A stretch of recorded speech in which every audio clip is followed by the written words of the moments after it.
வணக்கம்.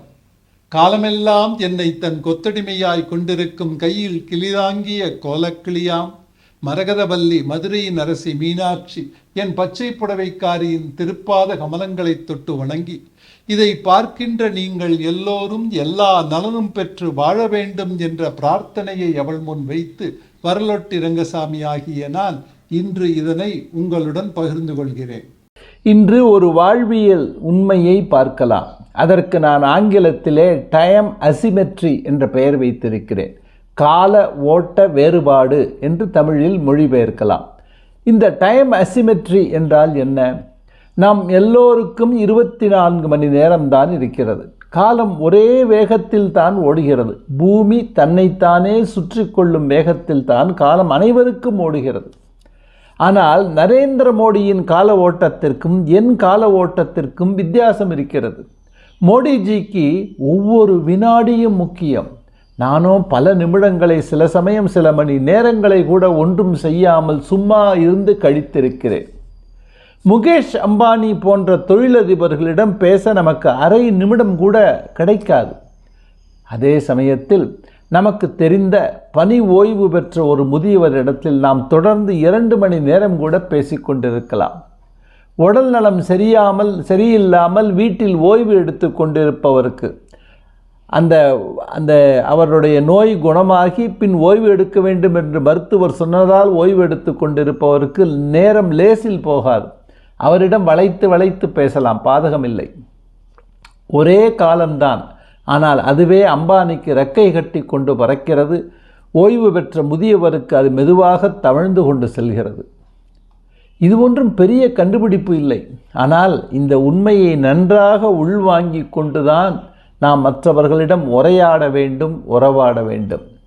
ஒருவேளை அதிர்ஷ்டவசமாக நமக்கு நாட்டின் பிரதமர் மோடியிடம் பேச சில நிமிடங்கள் அவகாசம் கிடைத்தால் நாம் சொல்ல நினைப்பதை சுருக்கமாக, பணிவாக சில வார்த்தைகளில் சொல்லிவிட வேண்டும். அவரிடம் போய் நின்று கொண்டு, குட் மார்னிங் மோடிஜி, எப்படி இருக்கீங்க? சமீபத்தில் உங்கள் ஃபோட்டோ பார்த்தேன், உங்கள் ஜிப்பா கொஞ்சம் சரியா இல்லை, வேறு கலரில் போடுங்க, வேளைக்கு சாப்பிட்றீங்களா என்று மற்றவர்களிடம் பேசுவது போல் பேசக்கூடாது.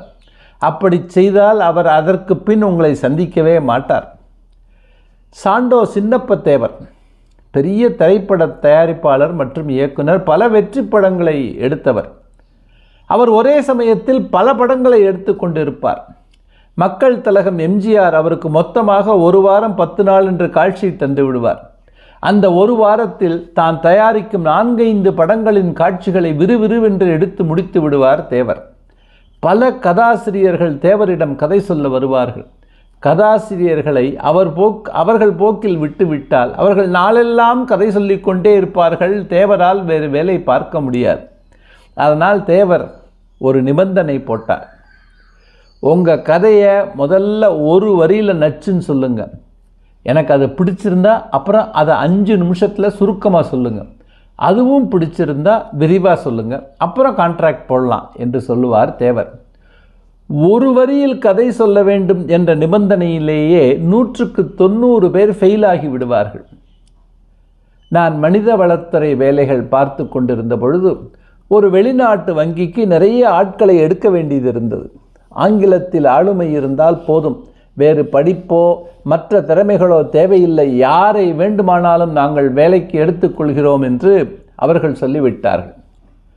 ஆனால் எங்கள் நிறுவனத்தில் வேலைக்கு விண்ணப்பித்தவர்களை எங்கள் அதிகாரிகள் சாங்கோ வாங்கமாக நேர்காணல் செய்து கொண்டிருந்தார்கள். அதுவும் சில இளைஞர்களிடம் ஏதாவது கேள்வி கேட்டால் போதும், எங்களை அசத்த வேண்டும் என்பதற்காக அரை மணி நேரம் நிறுத்தாமல் பேசுவார்கள். இதனால் சில காலகட்டங்களில் நாங்கள் காலை 8 மணியிலிருந்து இரவு 11 மணி வரை ஓய்வு ஒழிச்சல் இல்லாமல் வேலை பார்க்க வேண்டியது இருந்தது. நான் பார்த்தேன், நடைமுறையை மாற்றிவிட்டேன். நேர்காணலில் எந்த கேள்வியும் கிடையாது. நீங்கள் சான்றிதழ்களையும் காட்ட வேண்டாம்.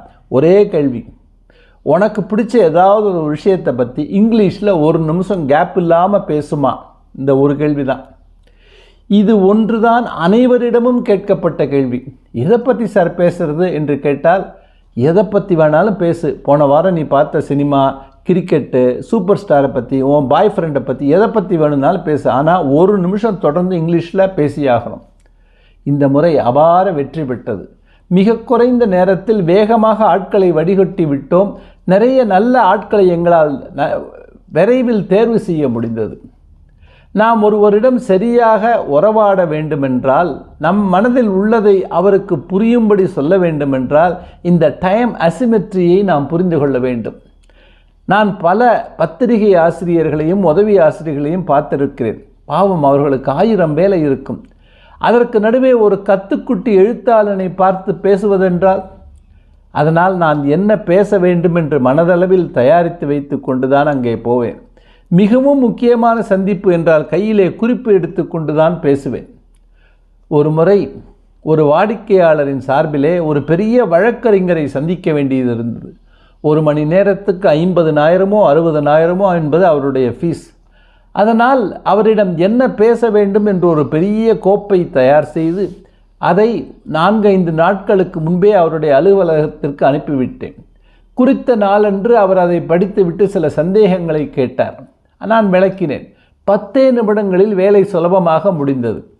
அவர் ஒரு மாதிரியாக குறைவாகத்தான் பில் போட்டார். என்னுடைய வாடிக்கையாளருக்கும் சந்தோஷம்.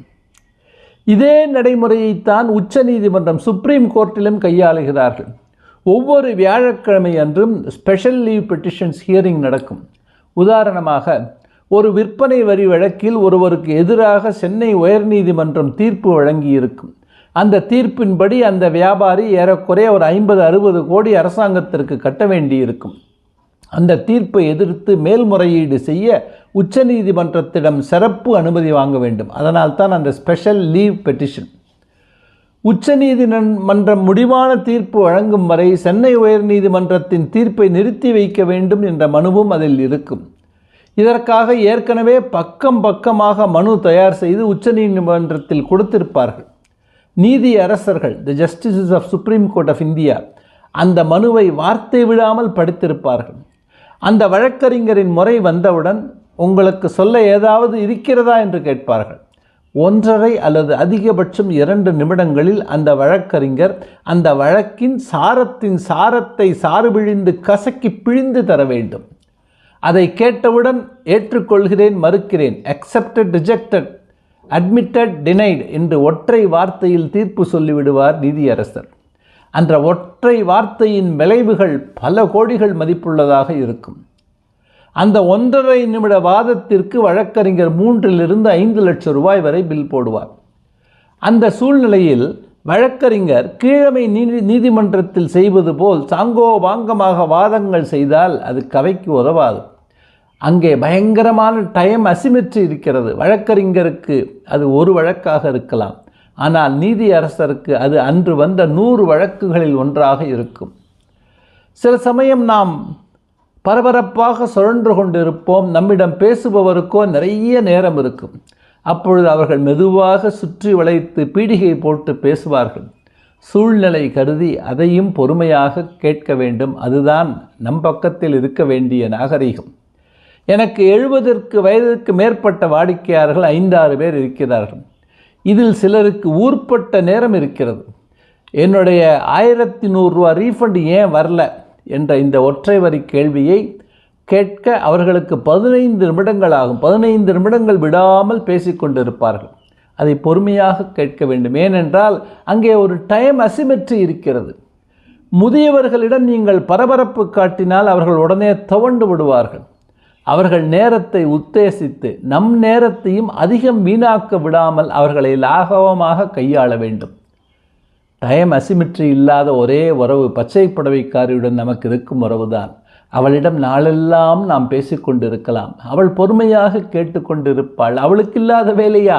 பிரபஞ்சங்களை படைத்தல், காத்தல், அழித்தல் ஆகிய வேலைகளை கூட நமக்காக அவள் தள்ளி போடுவாள். அவள் கருணையின் அரசி. மற்றவர்களிடத்தில் பேசும்பொழுது அவர்கள் எந்த டைம் ஜோனில் இருக்கிறார்கள், எந்த அளவுக்கு டைம் அசிமெட்ரி இருக்கிறது என்பதை பார்த்துத்தான் பேச வேண்டும்.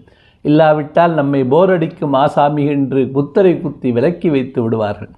அல்லல் படுவோர் நெஞ்சமெல்லாம் அன்பால் என்றும் நிறையட்டும் என்ற பிரார்த்தனையை பச்சை புடவைக்காரியிடம் வைத்து இதை பார்க்கின்ற நீங்கள் இந்த நாளை போல் இனிவரும் நாட்களையும் இனிதே கழிக்க வேண்டும் என்று அவளை வேண்டிக் கொண்டு உங்களுக்கு நன்றி கூறி விடைபெறுகிறேன்.